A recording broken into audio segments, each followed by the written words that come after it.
Section 2. You will hear the education officer of a dinosaur museum giving information to some teachers who are planning a school visit. First, you have some time to look at questions 11 to 15. Now listen carefully and answer questions 11 to 15. Hello, and thank you for asking me to your teachers' meeting to talk about the Dinosaur Museum and to tell you a bit about what you can do with your students there.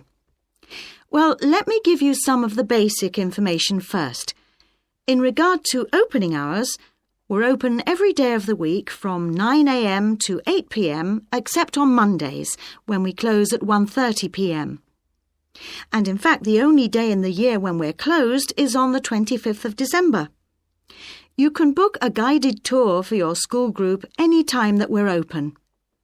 If you bring a school group to the museum, when you arrive, we ask you to remain with your group in the car park. One or more of the tour guides will welcome you there and brief you about what the tour will be about. We do this there because our entrance is quite small and we really haven't got much room for briefing groups in the exhibition area.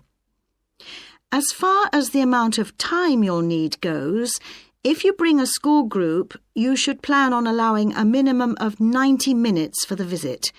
This allows 15 minutes to get on and off the coach, 45 minutes for the guided tour, and 30 minutes for after-tour activities. If you're going to have lunch at the museum, you will of course have to allow more time. There are 2 cafes in the museum with seating for 80 people. If you want to eat there, you'll need to reserve some seating, as they can get quite crowded at lunchtime. Then, outside the museum at the back, there are tables, and students can bring their own lunch and eat it there in the open air. Before you hear the rest of the talk, you have some time to look at questions 16 to 20.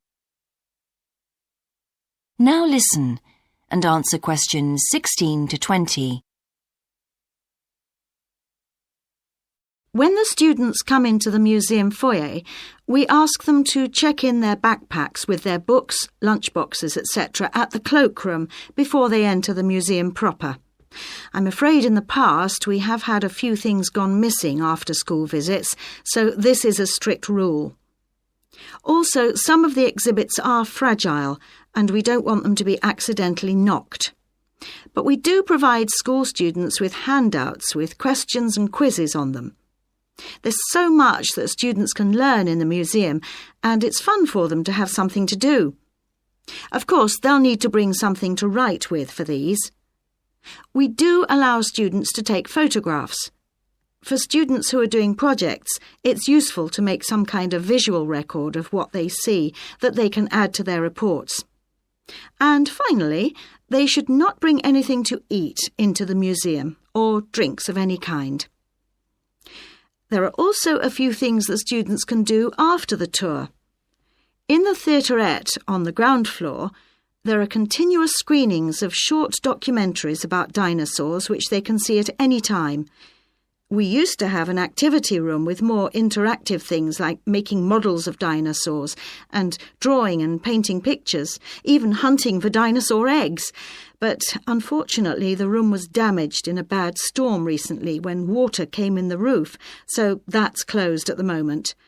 But we do have an IT centre where students have access to CD-ROMs with a range of dinosaur games.